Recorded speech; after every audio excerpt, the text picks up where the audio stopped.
Bonjour, bienvenue au webinaire de lancement du Business Booster Forum. Pour ce premier entretien, nous accueillons Antoine Frérot pour un échange avec notre président Renaud Benteja. Vous avez la possibilité de poser vos questions dans le module questions et réponses pour la fin du webinaire. Très bon webinaire à tous. Bonjour à tous. Ce Business Booster Forum est le premier événement 100% digital et gratuit qui est organisé par le réseau de CCI France International, ce réseau qui, comme vous le savez, est présent dans 93 pays et qui rassemble les communautés d'affaires françaises et étrangères locales. Nous avons plus de 900 inscrits pour cette première édition, donc des participants en nombre, avec plus de 40 webinaires organisés par les CCI françaises à l'international, plus de 50 speakers de haut niveau. Nous avons également rajouté et relié les webinaires organisés par Business France sur ces 2 prochaines journées et dans lesquels notre réseau est également fortement impliqué. Vous aurez aussi la possibilité de rencontrer en rendez-vous individuel nos experts de 60 pays, et ce jusqu'à mercredi soir. Alors, pour inaugurer ce Business Booster Forum, j'ai la chance d'accueillir aujourd'hui Antoine Frérot, PDG de Veolia. Antoine Frérot, en 2 mots, est un polytechnicien, il est ingénieur, il est docteur de l'École nationale des ponts et chaussées. Il a rejoint le groupe Général des Eaux en 1990. Il est monté rapidement dans les hiérarchies, entré comme chargé de mission. Il est depuis 2009 directeur général de Veolia et même depuis décembre 2010, président-directeur général de Veolia. Il est également président de l'Institut français de l'entreprise, de l'Institut d'entreprise. C'est un organisme qui est apolitique, mais qui a comme vocation de faire que l'entreprise soit considérée comme une majorité de Français, comme un objet d'intérêt général. Merci Antoine d'être présent parmi nous. Et j'ai tout de suite une première question pour vous. Nous avons connu une crise sanitaire particulièrement rare, heureusement d'ailleurs, et particulièrement délicate. Mais quand on dirige une entreprise qui vend des services de première nécessité, comme Veolia, quelles en sont les conséquences? Comment est-ce que Veolia a pu passer la crise? Bonjour Renaud, merci de votre introduction et bonjour à toutes et à tous. Veolia, c'est une entreprise qui a ses métiers tous concentrés sur l'environnement. 40% seulement de l'activité concerne des services essentiels aux populations, comme la distribution d'eau potable, l'assainissement, la collecte des déchets domestiques ou leur traitement. Et puis, il y a 20% d'activités qui concernent des activités de travaux, des travaux de construction de réseaux d'eau ou d'usines et des travaux de maintenance industrielle. Et enfin, il y a une large partie, 40%, d'activités de services aux industriels. C'est-à-dire que c'est assez divers et bien évidemment, ces différents morceaux de l'entreprise ont traversé la crise différemment. Le premier, les services essentiels, ça a été l'objet de toutes les attentions des premiers jours et des premiers instants, puisqu'il fallait absolument maintenir dans les 50 pays où nous sommes présents nos services essentiels de gestion de l'eau, de l'assainissement et des déchets. Dans des conditions difficiles, puisque les équipes qui se rendaient sur le terrain, alors que les populations étaient confinées, n'étaient pas rassurées et avaient la peur d'être contaminées et de contaminer leur famille. Donc, le travail a consisté à les épauler, à les soutenir et surtout à faire la chasse aux équipements de protection, mais notamment aux masques, puisque nous utilisons régulièrement des masques pour nos activités, sauf que nos commandes avaient été à ce moment-là réquisitionnées. Il a fallu donc faire jouer la solidarité de l'ensemble des géographies du groupe. Le groupe est très présent en Asie, notamment en Chine, qui avait connu la crise auparavant, et c'est grâce à cette expérience acquise dans ces premiers pays touchés par l'épidémie, que nous avons pu faire face et rapatrier à temps les stocks d'équipements de protection, les masques notamment, mais aussi les gels.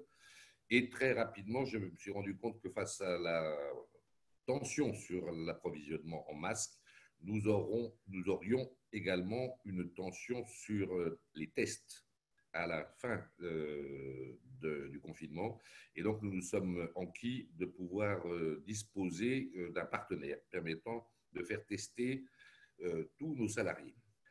Ça, c'était pour la première partie, 40% des services essentiels. Et nous sommes fiers d'avoir pu, partout dans le monde, même dans les pays les plus difficiles et les plus touchés par l'épidémie, je pense notamment à l'Équateur et à la ville de Guayaquil, qui a connu une crise sans précédent, extrêmement douloureuse, nous avons pu maintenir et même étendre là où les autres services essentiels n'existaient plus, notamment lorsqu'ils étaient desservis en régie. Eh bien, nous avons pu compléter et étendre ces services pour soutenir les populations là où nous travaillons. Pour ce faire, j'ai décidé de maintenir le siège de Veolia ouvert en permanence et nous étions une cinquantaine tous les jours avec une cellule de crise à 8 h le matin jusqu'à 20 h pour pouvoir épauler, aider l'ensemble de nos équipes partout dans le monde. Sans ce siège ouvert, nous n'aurions pas pu le faire. C'est pourquoi le travail à distance a des vertus, mais il a également des limites, et j'y reviendrai. Pour le reste des activités, 20% ont été totalement arrêtés. Les travaux de construction, travaux de maintenance, on est passé, par exemple en France, de 100% le 16 mars à 4% le 17 mars. Et là, il a fallu surtout passer son temps à réfléchir à la manière de prévoir le travail lorsque nous pourrions reprendre les chantiers, et notamment l'ensemble des mesures de précaution à prendre. Et puis, comme nous avons vite compris que nous ne retrouverions pas, même après la crise, la totalité de notre activité, d'imaginer par quoi nous pourrions remplacer les quelques pourcents qui nous manqueront certainement en fin d'année 2020 et au-delà. Et donc, nous avons imaginé, par exemple, des offres de désinfection pour les bâtiments, pour les industriels ou les usines, et toute une série de choses comme cela. Et puis, le déconfinement est venu. Nous avons pu reprendre nos travaux de construction. Il a fallu quand même beaucoup se battre pour que les collectivités publiques réouvrent les chantiers. Il se trouve que là, quelques ministres de différents pays ont pu nous aider à pousser à réouvrir les chantiers. Et au jour où je vous parle, l'activité de construction est revenue à peu près à 90%, 90-95%. Les services essentiels sont restés totalement ouverts. Il nous manque un peu de volume parce que, par exemple, les touristes ne sont pas là, mais enfin, on est à 98%. Mais les activités de service aux industriels et notamment de traitement de déchets industriels, eux, aujourd'hui, ne sont effectifs qu'à, on va dire, 70%. Donc, l'industrie rouvre ou produit encore moyennement, peu par rapport à ce qu'elle produisait avant. Voilà le contexte. Ce que j'en retiens de toute cette phase, c'est d'abord l'importance d'avoir maintenu un siège ouvert, l'importance de préparer le retour des salariés. Et lorsque le déconfinement a été annoncé, j'ai constaté que les gens avaient peur. On a réussi à terroriser les gens avec cette épidémie, comme si c'était la peste. Et c'est pourquoi j'ai décidé de contracter avec un laboratoire qui avait une large couverture nationale pour la France, de même avec d'autres laboratoires des autres pays, pour pouvoir proposer à chacun de nos salariés les deux tests, le test PCR et le test sérologique, afin de les rassurer et qu'ils ressentent que venir au travail, c'était plus safe que partout ailleurs. C'était obligatoire ou pas? Pardon? C'était obligatoire pour les salariés? Non, ce n'était pas obligatoire, c'était volontaire. La seule chose que nous pouvons, nous pourrions, mais nous n'avons pas décidé de le faire, ça aurait été de dire que si ceux qui ne voulaient pas le faire, ceux-là ne pouvaient pas revenir sur leur lieu de travail. Je peux vous dire que c'était la cohue, parce que bien sûr, 50 000 Français, 20 000 Anglais, 10 000 Allemands, on ne pouvait pas faire ça en une seule journée, donc c'était étalé sur plusieurs semaines, même sur 2-3 mois. Et tous ont cherché à se faire tester en priorité, car ça les rassurait. Et le fait de ça pour eux-mêmes, pour leur famille, mais aussi de savoir que ceux qu'ils côtoient sur le lieu de travail ne sont pas contaminés, c'est un confort important. Et c'est pourquoi, par exemple, dans nos bureaux, au siège de Veolia aujourd'hui, nous sommes en général 2000 en moyenne, nous sommes aujourd'hui 1300. pourra pas aller beaucoup plus loin pour l'instant parce que les distanciations et les gestes barrières ne permettent pas de le remplir davantage et donc on peut tourner. Mais les gens sont revenus au travail et ils avaient peur et aujourd'hui ils n'ont plus peur. Et donc voilà en gros le bilan de cette crise. J'en retiens quand même une chose concernant le management cette fois.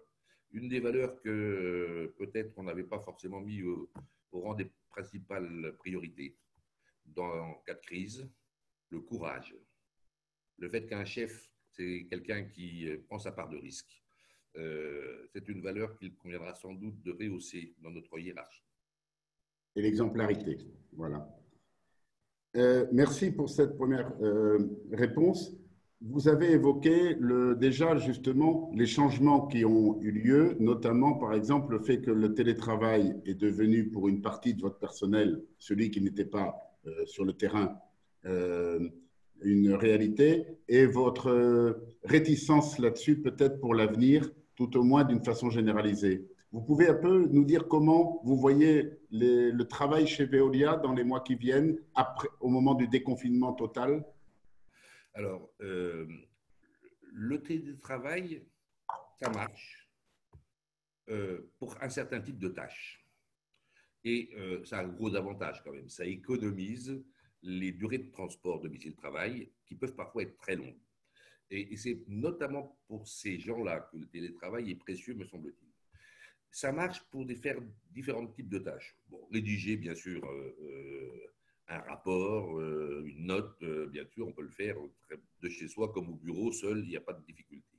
Échanger de l'information, je dirais, en vertical, dans les deux sens. La visioconférence ou l'audioconférence même peut tout à fait bien marcher. Mais quand il s'agit de co-construire en équipe, faire preuve de créativité collective, par exemple pour Veolia, faire une offre de gestion de l'eau pour une grande ville, par exemple, où là, vous avez 15-20 personnes qui collaborent pour essayer d'articuler la meilleure offre qui correspond au cas précis. Cette co-créativité, elle est très difficile à distance parce que le rythme d'interaction entre les gens, il est beaucoup plus lent.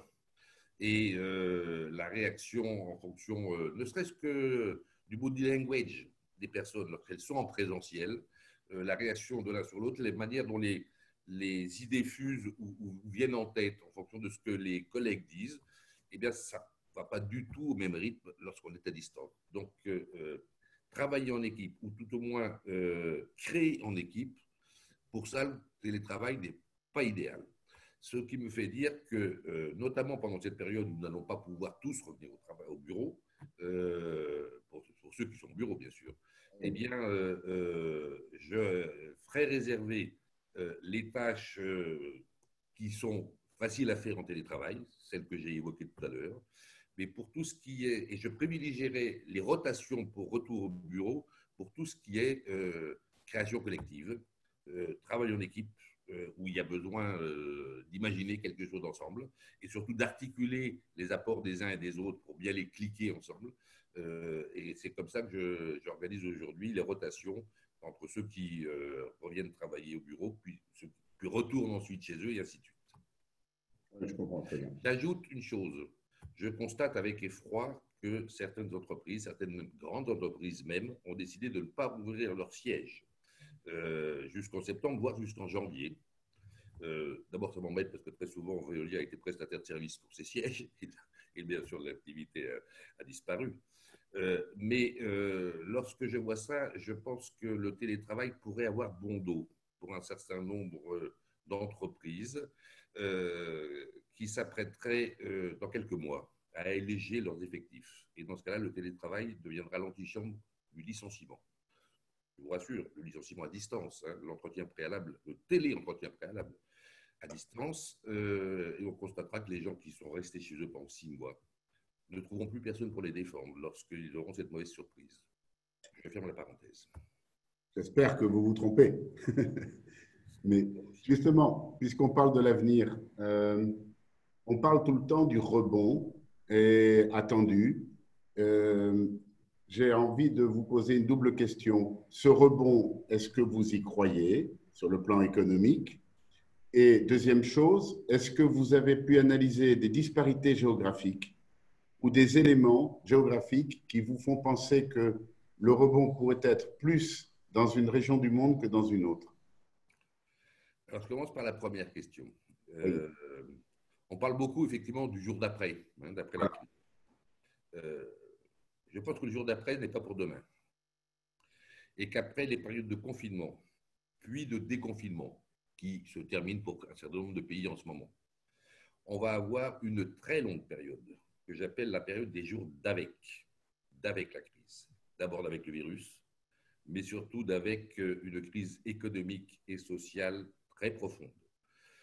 Là, je prends plutôt ma casquette de président de l'Institut d'entreprise, plus que celle de Veolia. Je pense que de très nombreuses petites entreprises, ou toutes petites entreprises, commerçants, artisans, si elles ne sont pas plus vigoureusement aidées qu'on l'imagine aujourd'hui, déposeront leur bilan à l'automne ou bien au printemps prochain.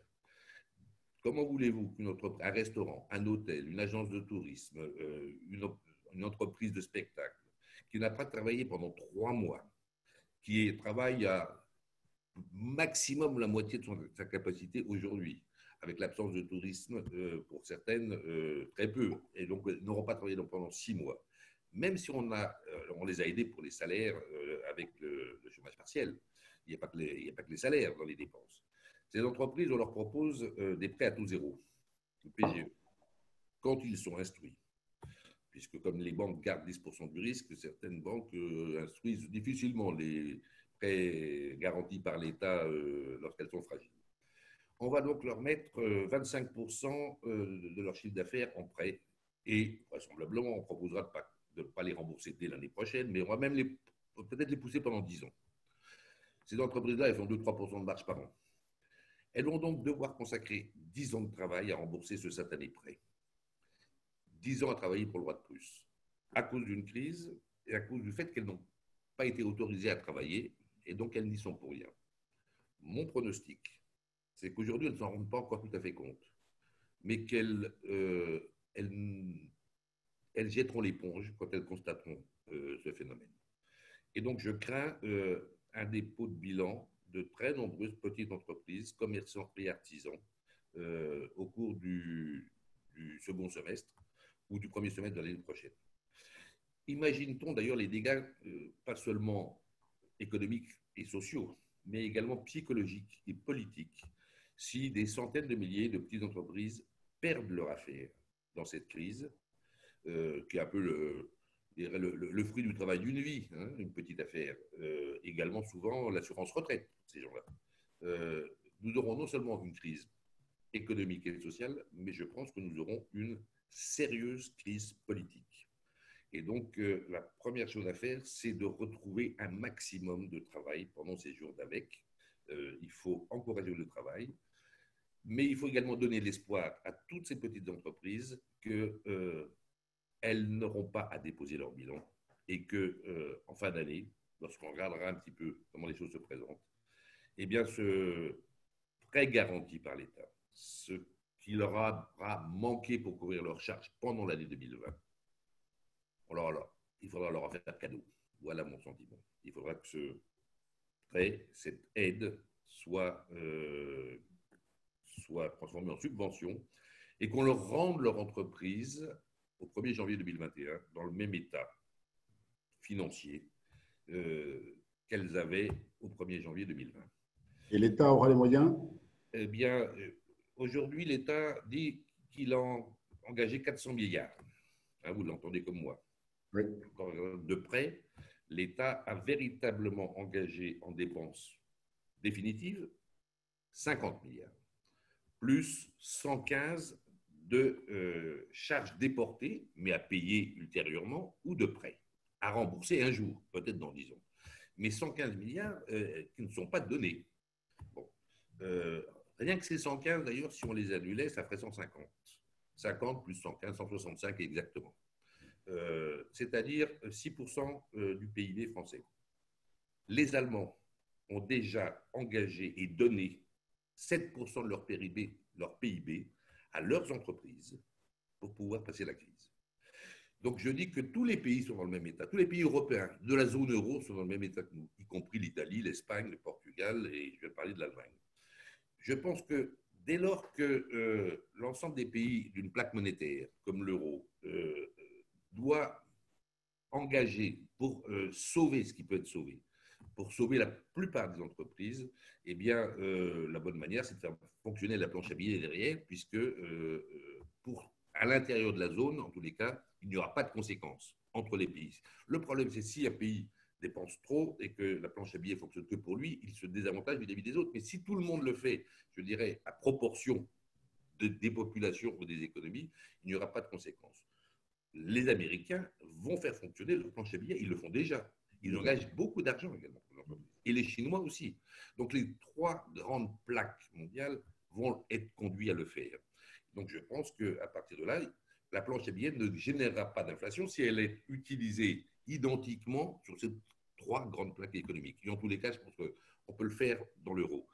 Honnêtement, dès lors qu'on pense que ce satané prêt garanti par l'État ne sera pas remboursé, on a déjà donc engagé 50 plus 100, 150 milliards, et on va voir des milliers de faillites, des centaines de milliers de faillites.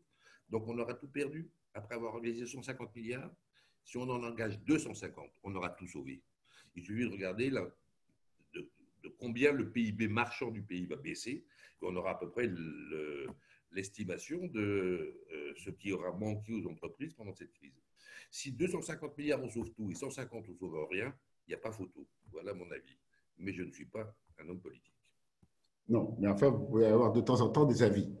Alors, voilà pour les jours d'avec. Donc, je pense que l'urgent, c'est d'abord de reprendre un maximum de travail et surtout d'éviter le désespoir des petites entreprises qui va sans doute survenir à la rentrée. Bon. La crise, ce n'est pas comme la Belle au bois dormant, où d'un coup de baguette magique, on vous a endormi, et puis d'un coup de baguette magique, on vous réveille, et tout se passe comme avant. Ça ne se passera pas comme ça. Et ça ne se passe pas comme ça. Donc, il faut tout d'abord concentrer tous nos efforts sur ces jours d'avec. Au-delà, je ne sais pas très bien. Alors, supposons qu'il n'y ait pas de rechute du virus quand même. Bon, oui, bien sûr. Au-delà, nous nous trouverons sans doute à mi-2021. L'économie aura sans doute largement repris si on a pu sauver toutes les entreprises qui pouvaient être sauvées. Et peut-être qu'on en sauvera des qui seraient mortes naturellement sans virus, mais alors, elles auront gagné un an de plus. C'est pas la mer à boire. L'important, c'est que les forces vives de la nation, c'est-à-dire les patrons de petites entreprises, ces millions de patrons de petites entreprises, gardent espoir et dès le 1er janvier, recommencent à travailler à fond. À partir de là, il faudra concevoir ce qu'on appelle les jours d'après, les plans de relance, sans doute certains plans sectoriels, comme on a déjà vu les a vu naître dans l'automobile et l'aéronautique, et puis, je pense, une relance plus conçue en fonction des priorités politiques de la société actuelle. C'est là que l'Union européenne, avec son Green Deal, à mon avis, a un rôle à jouer important. Parce que tant qu'à relancer, autant relancer sur les priorités que nos élus se proposent de nous donner en matière de vie collective. Il est évident que les préoccupations environnementales qui avaient une forte place avant la crise l'ont toujours aujourd'hui et l'auront demain après la crise. Tout ce qui est isolation du bâtiment, qui crée en plus beaucoup d'emplois, tout ce qui est économie circulaire et recyclage des déchets, qui crée beaucoup d'emplois, en plus sur place, des emplois locaux, et puis des incitations fortes de type réglementaire en matière d'émissions de gaz à effet de serre. Et moi, je pense que la redevance carbone, c'est-à-dire le fait de faire payer les pollueurs pour utiliser cet argent en subventionnant les dépollueurs, avec le principe pollueur-payeur, dépollueur-aidé, serait la bonne manière pour rapidement faire décroître les émissions sur la plaque géographique qui l'appliquerait, mettons que ce soit l'Europe, et pour ne pas désavantager les entreprises européennes par rapport à leurs concurrents extra-européennes, d'instaurer une taxe carbone aux frontières de l'Union. Tout ceci, c'est bien sûr, ça relève de la politique de l'Union et de la nouvelle Commission et du nouveau Parlement. Et je pense qu'il y aurait, dans cette voie-là, comme d'ailleurs ça avait été largement esquissé, mais pas précisé encore en début d'année par la nouvelle commission, de quoi relancer une partie de l'économie sur des champs qui sont des priorités politiques aujourd'hui. Oui. Et les disparités géographiques, vous pensez que ça peut repartir plus vite d'un endroit ou l'autre? Alors, les confinements ont été différents d'une zone à l'autre. D'abord, sur le monde, on a eu trois zones. On a eu d'abord l'Asie, puis l'Europe, et maintenant les deux Amériques. Donc, on peut tirer un peu des enseignements, hein, parce que comme la crise se déplace. En Europe même, les confinements étaient différents. Et je dois vous dire que, en tous les cas pour Veolia, mais je pense que c'est vrai pour tout le monde, c'est en France qu'on a le plus arrêté de travailler.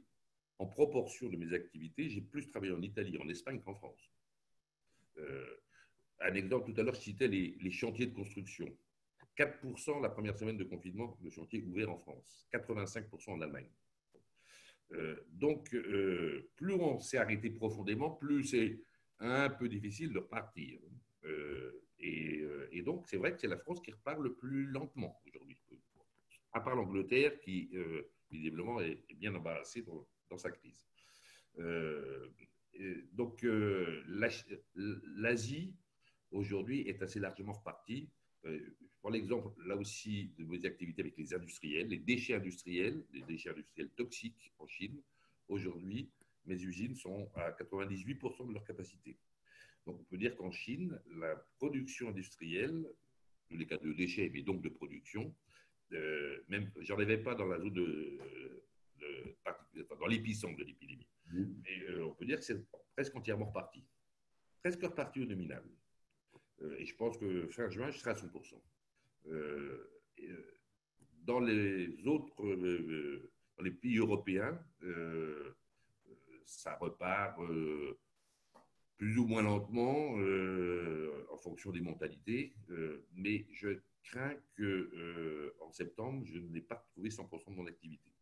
Et je pense que je serai entre 95 et 98%. Il me manquera les quelques pourcents qui généralement font la marge, hein, au passage. Donc, si je veux conserver l'ensemble de mes moyens, il faut que je trouve et que j'invente d'ici là les 2-3% d'activité qui me manquent pour faire travailler l'ensemble de mes équipes.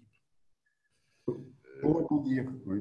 Pour rebondir, il faut aussi que les frontières s'ouvrent et que le commerce international puisse être réellement ouvert et efficace et retrouver son rythme d'avant.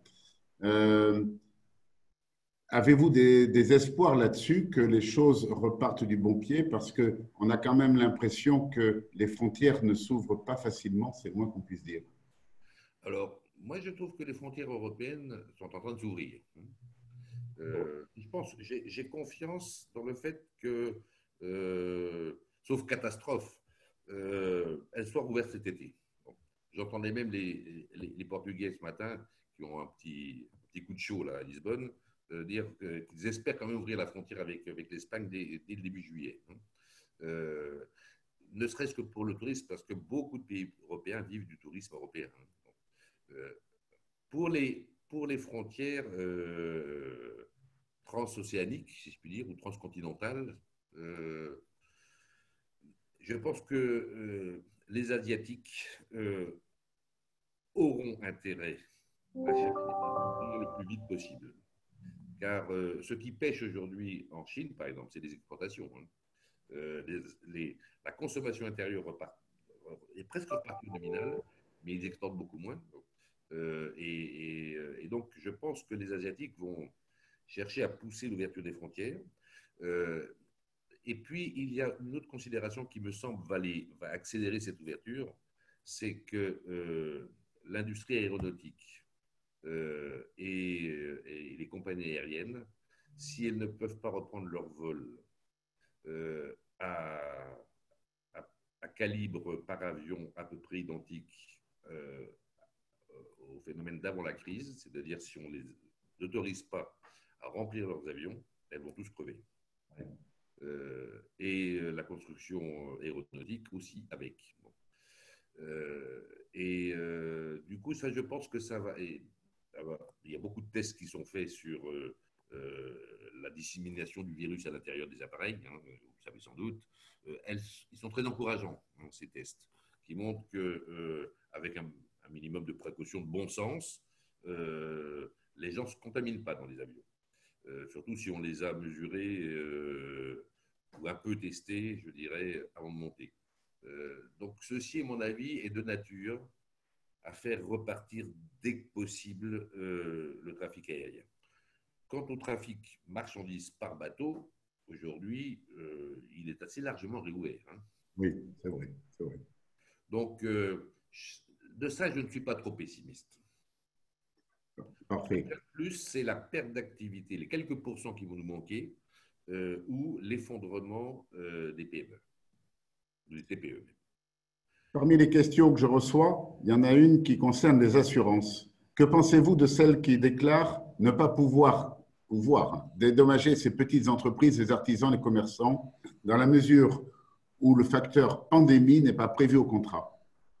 Vous êtes dans le monde des affaires, mais vous connaissez bien les grands assureurs français et internationaux. Je suis assuré, que voulez-vous pas. Et oui. Les rapports avec les assureurs, c'est plutôt des rapports généralement, que j'en ai, c'est de conflits. Mais je ferai la remarque suivante. Hein. J'essaie de me mettre aussi à la place des assureurs. Le métier de l'assurance, c'est un métier de mutualisation. Petite prime, mutualisée, et pour indemniser gros sinistres localisés. Donc, ça ne peut être que de la mutualisation. Si le sinistre est généralisé, petite prime ne peut pas le courir. Hein.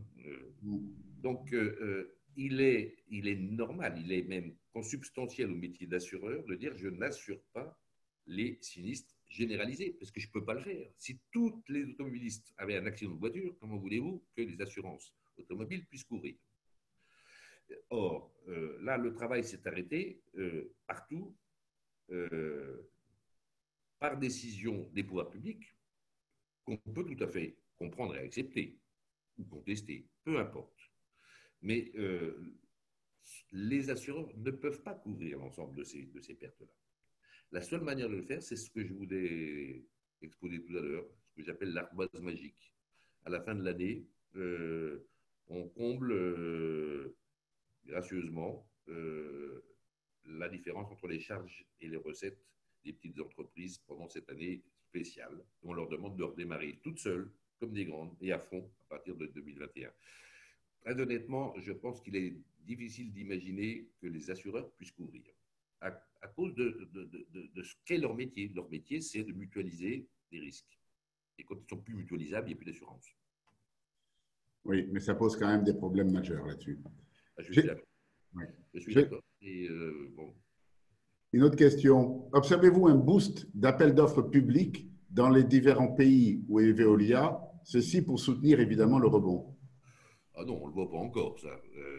Donc déjà, on est content quand les collectivités locales ont ouvert leurs bureaux, quand les fonctionnaires locaux sont revenus au travail. Ce n'est pas encore le cas partout, y compris en France. Et je peux vous dire que dans certaines villes de France, par exemple, pour faire rouvrir les chantiers de construction, la semaine dernière, il y en avait encore où je me battais au téléphone avec des élus pour qu'ils forcent leurs fonctionnaires à revenir travailler. Donc, on n'en est pas encore à relancer de la commande publique. Deuxième remarque, les collectivités locales vont sortir, elles aussi, un peu essorées de cette crise. Hein. Il ne faut pas se faire d'illusions. Tout le monde va y perdre. Hein. Et donc, elles auront sans doute un peu moins de sous à investir aussi. Et donc, si déjà on demande aux États, avec la monnaie et la planche à billets, de sauver des entreprises, peut-être beaucoup de leur demander aussi de combler les collectivités publiques. Donc, je ne m'attends pas à un grand boost d'appels d'offres de collectivités publiques locales ou territoriales pour relancer l'économie. Déjà, si elles pouvaient poursuivre le rythme qu'elles imaginaient avant la crise, ça serait très bien.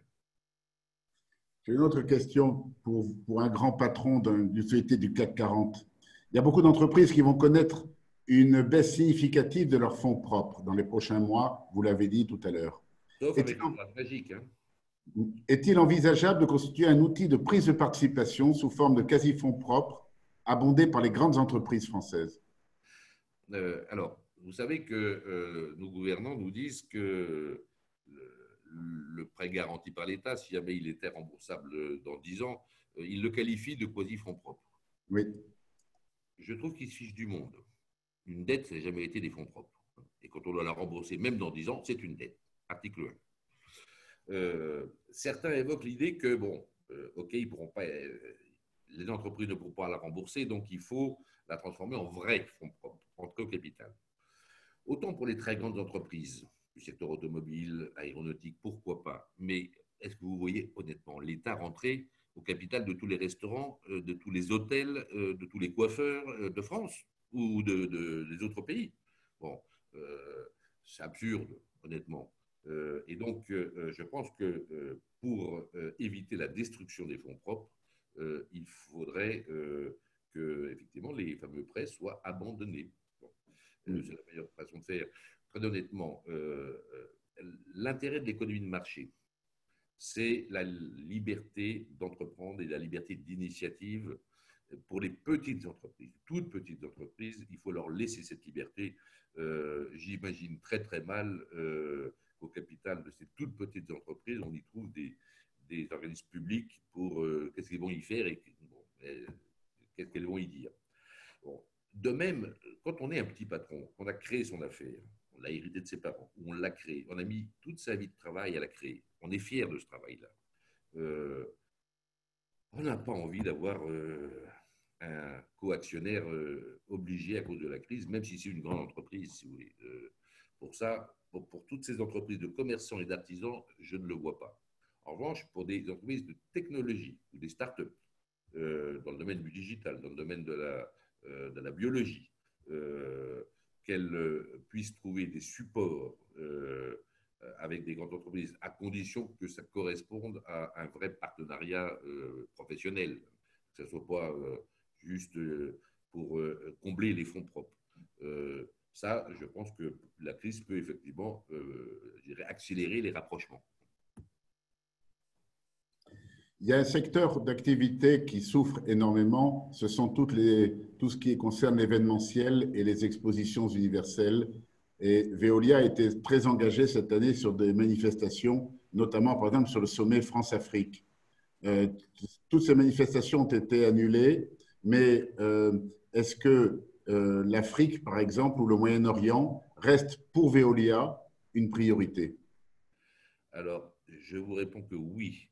Et je peux vous dire que pendant ces mois de confinement, la France a perdu des parts de marché au Moyen-Orient, par exemple, par rapport aux Italiens, figurez-vous, et aux Allemands.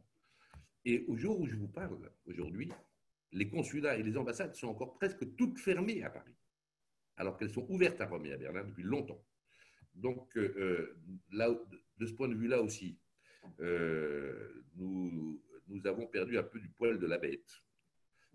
Et donc, il est important d'avoir une diplomatie économique vivace qui reprenne très rapidement, notamment vis-à-vis du Moyen-Orient. Je vous dis, je constate que nous avons perdu des places vis-à-vis de pays, dont l'Italie, qui pourtant a été fortement frappée par la crise. Hein. Oui, bien sûr. Donc, oui, Veolia est toujours très intéressé par ces deux zones du monde que vous évoquez. Et nous essaierons de rattraper le temps perdu. Alors, il se trouve qu'une grande entreprise, il y a des équipes sur place. Bon, nous avons des équipes dans les différents pays qui nous intéressent. Donc, eux, ils ont continué à travailler et nous avons pu échanger avec ces équipes. Mais pour ceux qui exportent sans avoir d'équipe sur place, la crise, le confinement est un temps précieux qui a été perdu. Une question peut-être un peu piège. Vous avez tout à l'heure critiqué un petit peu le télétravail dans sa forme, je dirais, en disant bien que ça ne s'appliquait pas pour tout le monde, et j'en suis d'ailleurs tout à fait convaincu. Mais on a parlé de la crise du secteur aéronautique. Est-ce que vous autorisez maintenant les collaborateurs de Veolia, les grands commerciaux internationaux ou autres, à voyager lorsque c'est possible? Oui, oui, oui. C'est pas beaucoup possible encore, hein, pour tout vous dire. Oui, je suis d'accord. Les vols transcontinentaux ne sont pas possibles. Non, c'est pas facile. Et donc, oui, ils sont autorisés. Je reviens sur le télétravail. Je critique la généralisation du télétravail. Oui. Je l'ai expliqué pourquoi je le critiquais en fonction du Créativité. télétravail à faire. Mais j'ai une autre forme de critique. C'est desséchant le télétravail systématique. Beaucoup de gens s'y sont essayés là depuis quelques mois. Le travail, c'est aussi des contacts humains. On ne va pas au travail que pour gagner sa vie. On y va aussi pour s'épanouir. Et on s'épanouit au contact des autres. Travailler à distance, sans voir personne, sans voir ses collègues, sans pouvoir se nourrir de cette relation, de ce contact, et de ce contact souvent informel au moment des repas, au moment du café, c'est extrêmement desséchant. Et je pense que ça appauvrit le travail si le télétravail est systématique et long. Alors, 1, 2, 3 parfois, enfin, limitons-nous à 2 jours par semaine. Ça me paraît tout à fait jouable, surtout pour les gens qui ont des longs trajets domicile-travail. Mais je pense que le généraliser de manière permanente, où des gens, par exemple, iraient déménager à la campagne, pour parler de l'île de Ré, pour les plus rupins, et travailler à cette distance-là systématiquement, je n'y crois pas. Je pense que ce n'est pas une bonne idée. Moi, je suis tout à fait d'accord, d'ailleurs, parce que… Quand même. Il y a des gens qui ne peuvent pas se permettre le télétravail, tous ceux qui sont sur le terrain. Mais les déboueurs, mes équipes qui gèrent l'eau, l'assainissement, les ouvriers sur les chantiers de construction, les caissières de supermarché. Attention à ne pas creuser la faille entre les cols bleus, qui ne peuvent pas télétravailler, et les cols blancs, mieux payés, qui pourraient se protéger et télétravailler. Je pense que cette fracture-là, on la paiera cher si jamais on n'y prend pas garde. J'avais promis qu'à 9h45, vous seriez libéré. Merci beaucoup, Antoine Frérot. Il est 9h45. Je crois qu'on a beaucoup apprécié cet entretien. Merci d'avoir pu libérer de votre temps. Je crois que l'agenda actuellement des chefs d'entreprise est assez chargé. Et donc, c'est très sympathique d'avoir répondu présent malgré ça.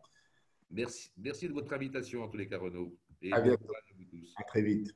Voilà, ce passionnant webinaire, c'était la première étape d'un très dense programme de webinaires et de rendez-vous experts qui maintenant vont s'enchaîner pendant ces 2 journées du Business Booster Forum. Notre plateforme va vous donner la possibilité de voyager dans plus de 60 pays. Au fil des heures, vous allez ainsi être en Asie, en Amérique, en passant bien sûr par l'Europe, l'Afrique et le Moyen-Orient. Informez-vous maintenant sur tous ces marchés, networkez utilement pendant 2 jours avec les représentants de la communauté d'affaires française à l'étranger.